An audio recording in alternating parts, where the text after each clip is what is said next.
Anticipation for the new Meridian Centre is high as the grand opening is less than a year away. The city held a public information session so residents could ask their questions and learn about upcoming features.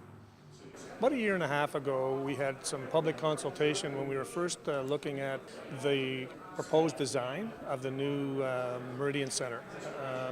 And so a number of people came and gave us suggestions. We used that list. We circled back and we invited specific people who did give us suggestions, and we certainly then advertised it to make it public.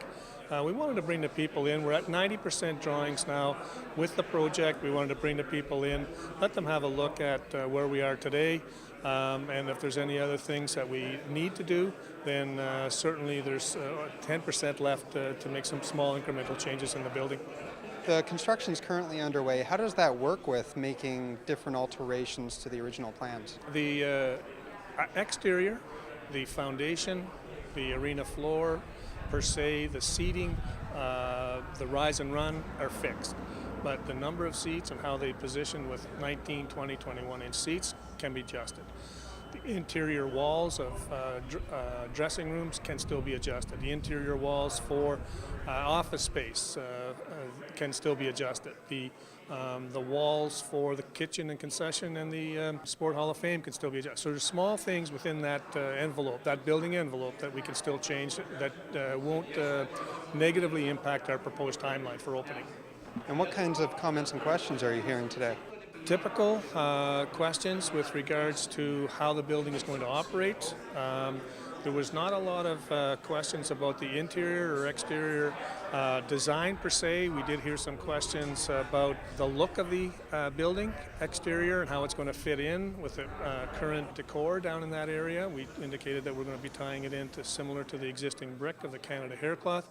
The bridge, how the people are going to access the bridge, how the ticket taking process is going to work. So some of those kinds of things that are important to the people that sometimes when we're going through these exercises we miss, and they're bringing them back and they ground us a little bit, and then we make sure that we cover those areas off.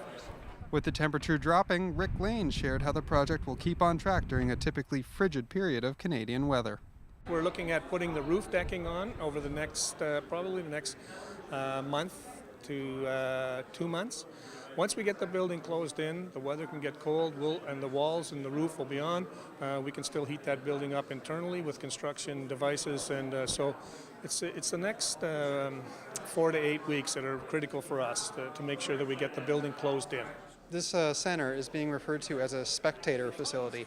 A lot of people tend to really think of it with the OHL, with ice dogs. What other kinds of things should people get excited about with this? There are a number of on-ice activities, certainly, that we will be able to host, from figure skating to curling, special events on ice. But the other part, that because we've raised the ceiling up to 52 feet, we're going to be able to bring in great shows, whether they be music shows, Cirque du Soleil, all kinds of different events that people don't have to drive to Toronto, don't have to pay for parking, don't have to fight traffic jams to get into Toronto. They're going to be able to see these kinds of events right here in our own city. I just can't wait.